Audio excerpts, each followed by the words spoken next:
María Margarete Gose es la embajadora de Alemania en nuestro país y es un honor recibirla aquí en Radio Sefarad, embajadora. Buenas tardes. Es un honor para mí de hablar con vosotros. Yo creo, también una fecha muy importante, ¿no? Hacía mucho porque la vemos embajadora en todo lo que tiene que ver con la conmemoración de la SOA, desde que empezó a encargarse de la legación alemana en nuestro país. La vemos apoyando también a Israel en su derecho a defenderse y a existir. Y hacía mucho que queríamos traerla aquí en Radio Sefarad. Nos ha parecido este 27 de enero, estos 80 años de la liberación de Auschwitz, un momento muy importante que marca también de alguna manera o de una manera muy importante la historia de Alemania, el presente de Alemania, embajadora.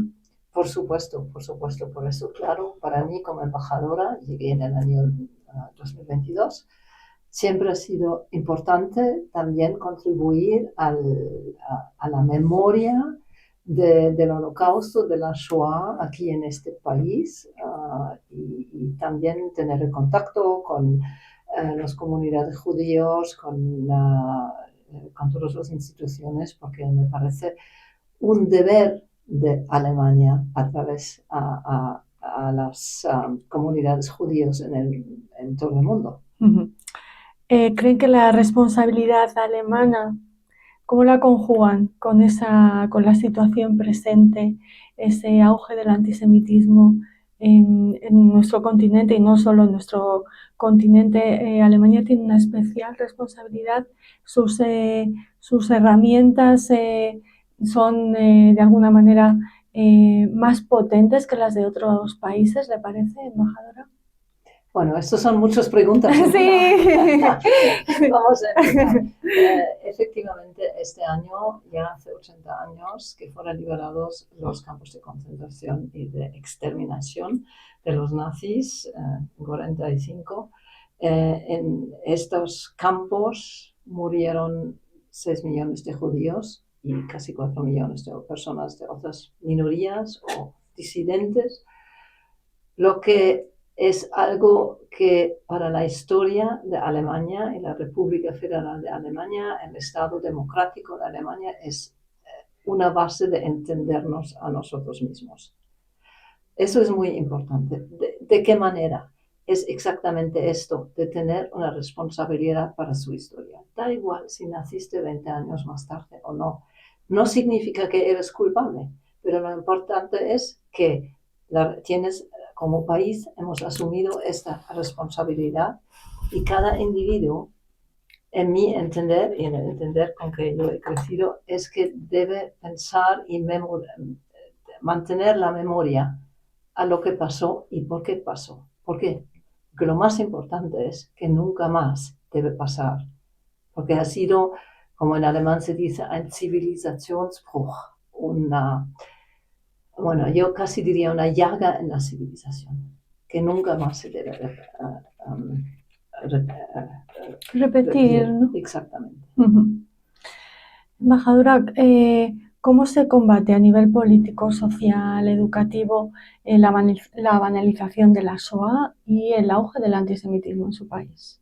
Bueno, como he dicho, nosotros no queremos que cosas de esta dimensión, pero también la discriminación cada día, el antisemitismo, el racismo que se repiten en nuestro país. Nos entendemos como un país democrático, liberal, con libertad para todos y libertad también para todos dividir su religión y su manera de ser. Y no podemos aceptar que estas libertades sean negadas a partes de la población, lo que pasó terriblemente a nuestros conciudadanos en los años 30 y 40. Eso no se debe repetir. Por eso tenemos medidas de todo tipo. La lucha contra el antisemitismo es muy importante. Tenemos personas que se dedican también a mantener el discurso público. Por ejemplo, Felix Klein, que es nuestro encargado de la lucha por la lucha contra el antisemitismo. Es una función que tienen todos los Länder también. es importante para vigilar qué pasa, para contar. Desafortunadamente vemos un aumento en casos.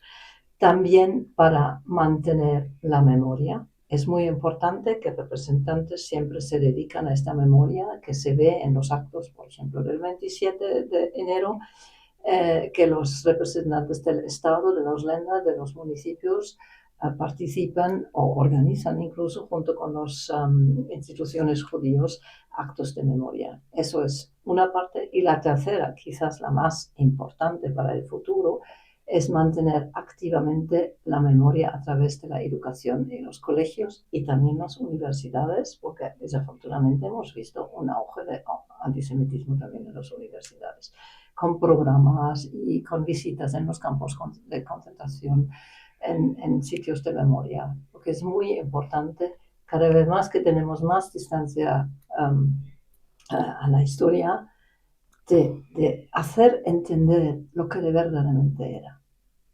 Y quizás un cuarto punto, tenemos también en nuestro derecho penal ciertas normas que prohíben la banalización y la negación del Holocausto. Hay alguna gente que nos dice, pero esto es censura, pero yo creo que no. Si ves nuestra historia, tú sabes por qué no se puede negar o banalizar el Holocausto. Significa casi lo mismo como si apoyas a los que han cometido crímenes como estos. Embajadora, esto lo que nos está comentando nos sitúa también en el terreno de la política. No solo los líderes judíos pues han mostrado su preocupación por el ascenso del partido AfD. ¿Cómo se contempla esta circunstancia desde el gobierno que usted representa? ¿Cómo viven los alemanes este ascenso de este partido que no se adhiere por ser prudentes a todo lo que nos acaba de decir? Exactamente, es algo, yo creo, que pasa desafortunadamente no solo en Alemania, pero si pasa en Alemania nos preocupa aún más que observamos el auge de partidos que, como has dicho muy bien, que no se adhieren a los consensos de la sociedad democrática y liberal que creemos de ser y que queremos ser. Y por eso, en la política alemana hay entre los partidos democráticos un consenso de no colaborar con la AfD. Incluso tenemos un debate si es posible prohibirla. La Constitución alemana deja un pequeño hueco, pero también es jurídicamente arriesgado. No quiero entrar demasiado, es complicado. Pero también se mira hacia todas las posibilidades de limitar la influencia de grupos políticos que efectivamente no se integran en el consenso de la responsabilidad y memoria del Holocausto. María Margarete Gose, ¿quién vota a este partido? ¿Cómo son los ciudadanos que lo votan? Muy difícil, como las elecciones son secretos. Sí, pero... Pensábamos durante tiempo que sobre todo son hombres mayores, finalmente hemos descubierto que no solo son hombres mayores, también son hombres jóvenes, son gente del este, son gente del oeste. Desafortunadamente es muy difícil tener un perfil muy claro del votante. Son gente que sienten un cierto... que no son satisfechos, que no son contentos con lo que ven en nuestra democracia. Yo entiendo que se puede tener quejas, no todo es perfecto, pero en este punto hay que ser muy, muy, muy claro, ¿no? Que es inaceptable, por cualquier razón, de apoyar cualquier tendencia discriminatoria, racista, antisemita. Hablábamos antes de esa responsabilidad liderazgo de Alemania en lo que tiene que ver con la pedagogía de la Shoah, con la asunción de responsabilidades. No vamos a hablar de otros países, embajadora, no vamos a hablar de cómo lo ha hecho Francia o cómo... No la voy a poner en ese compromiso, pero sí, si asumimos ese papel de su país, cómo lo combina con cómo se combina con las tensiones internacionales que vivimos ahora, con lo que ha sucedido en Israel. ¿Tiene Alemania un cuidado, una sensibilidad especial con Israel? ¿Entendemos? Parece que sí. Creo que sí, ciertamente, ciertamente.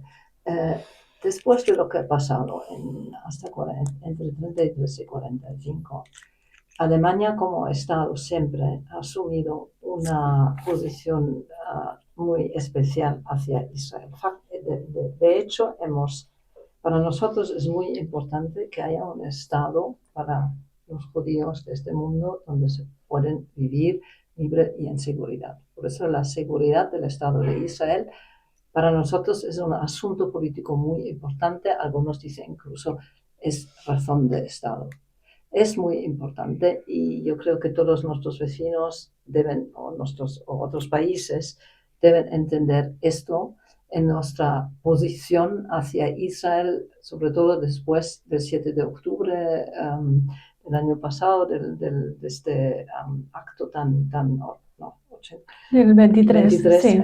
de este acto contra la seguridad de judíos, un hecho brutal y que nosotros a lo mejor lo vemos de una manera, somos más sensibles para lo que ha pasado y los crímenes que se han cometido contra israelíes totalmente inocentes. Es que es un acto de terror y la defensa de Israel contra estos actos. ¿Podría haber hecho Alemania más en comunicar ese apoyo a Israel, le parece? Bueno, yo creo que somos muy claros en esto y siempre hemos hecho nuestra posición muy clara. Me refiero frente a la Corte Penal Internacional, en la ONU. Bueno, yo creo que lo que podemos hacer lo hemos hecho. Muy bien. Lo hemos hecho, sí. Embajadora, lo ha hecho Alemania a nivel estatal, nos ha comentado cómo, ese apoyo al derecho a existir y a defenderse de Israel. La calle también lo ha hecho porque hay mucha diferencia, son muchos los estados que sí manifiestan ese apoyo, esa preocupación frente a lo que ha pasado, pero en sus calles, en sus sociedades hay manifestaciones pro Hamás. Ver eso en Berlín, ver esas manifestaciones en ciudades alemanas preocupa especialmente. Es que hay reproches contra Alemania que estamos prohibiendo opiniones o manifestaciones. Lo que no es verdad, porque somos un país libre y la libertad de opinión es justamente uno de estos derechos que defendemos. Por eso en Alemania sí se pueden organizar manifestaciones que también son críticos con Israel, pero hay límites. Y estos límites sí que yo creo algunas personas que les han violado lo han notado, porque hay consecuencias, finalmente se van a prohibir tipos de manifestaciones que apoyan actos terroristas y que apoyan grupos terroristas. Esto simplemente no se permite, pero por supuesto sí que se permite la expresión de opiniones que son críticos con Israel. Esto no lo prohibimos. No lo prohíben, pero... aunque si no lo compartimos personalmente es otra cosa. Claro, es lo que pasa en otras sociedades, ¿no? Pero verlo en Alemania asusta un poco más, ¿no? A veces pasa, no sé si tiene esa sensación. Creo aquí tenemos una tarea muy importante también. Hemos hablado ya de la educación. La educación debe llegar más que nunca también a todos los nuevos habitantes que tenemos, nuevos grupos, para que entiendan que para nosotros la seguridad de Israel es un asunto muy importante y muy especial. Y en esto somos diferentes de otros países por justamente nuestra historia. Esa historia que todos los alemanes, que usted también conoce muy bien. Casi estamos terminando, sabemos que está muy ocupada embajadora en estos días. Nos hablaba al principio de que desde pequeña eso es lo que ha vivido en su país, nos gustaría que no sé, que nos hablara desde lo personal, cómo recuerda esas primeras veces que tuvo conciencia de la Shoah, del Holocausto, del nazismo. No sé si ha tenido oportunidad de conocer a algún superviviente. Sí, bueno, en Alemania lo que sí que teníamos en el tiempo en que yo estaba en el colegio, Hace muy poco. un par de años, sí que ha empezado justamente esta idea de la educación sobre el Holocausto y la Shoah. Era el tiempo en que salía la serie de televisión sobre el Holocausto. Sí. Yo creo que esto ha conmovido mucho a la sociedad de Alemania y ha inspirado esta idea de que verdaderamente cada persona que va al colegio en Alemania tiene que aprender lo que significa. No obstante, yo creo que es un trabajo que tenemos que seguir quizás ahora con mucho más intensidad. Mi gobierno ha dedicado también extra dinero a estos fines para que los colegios tengan posibilidades de educar a los jóvenes, porque somos ya muy, muy lejos, cada vez más lejos históricamente. Por eso también, bueno, aparte de ver películas y también de ver documentales, Shoah, sobre todo estas imágenes terribles de Auschwitz, de los campos de concentración, también tenía varias veces ocasión de hablar con sobrevivientes, un señor del gueto de Varsovia, pero lo que más me ha impresionado era un sobreviviente que conocí ya más o menos terminando mis estudios. He hecho un curso de Derecho Internacional Público en Saloniki y tenía la fantástica vocación de conocer a Dr. Thomas Bergenthal, que era un jurista eminente, juez muy importante al final al Corte Internacional, pero también en el Tribunal Americano, y con muchas funciones muy importantes, y una persona muy, muy, muy impresionante, que estaba con 10 años en los campos de concentración, estaba con su madre en Auschwitz, fueron separados. Ha sobrevivido a Auschwitz, ha sobrevivido la marcha de la muerte, e incluso después de la marcha de la muerte la llevaron a otro campo de concentración, a Sachsenhausen, y aquí al final fue liberado y afortunadamente ha encontrado a su madre, aunque había muerto su padre en los campos. Él ha vivido como un niño todo el horror de los campos, todo el horror del Holocausto. Y este señor, fuimos un grupo de estudiantes internacionales, franceses, griegos, españoles y alemanes. La manera como hablaba de sus recuerdos y como hablaba con nosotros, los jóvenes alemanes, explicándonos lo que ha pasado, pero sin ningún rencor, sin ningún reproche, intentando hacer entender lo que pasó y dar una cara, una historia a una más a estos millones que han muerto. Me ha impresionado por la vida, por toda la vida. Este señor con su inteligencia, pero también con su calor humano y su clara convicción que son las consecuencias también, por ejemplo, para el derecho internacional. Es tremendo experto también en los derechos humanos. Un carácter totalmente impresionante. Y eso deja huellas. Pues le agradecemos muchísimo que haya compartido esa experiencia personal con nosotros, con los oyentes y videntes de Radio Separat. Ha sido un placer recibirla en nuestra radio y le agradecemos mucho que haya dedicado parte de su tiempo a visitarnos. Muchísimas gracias, María Margarete Gosse, embajadora de Alemania en España.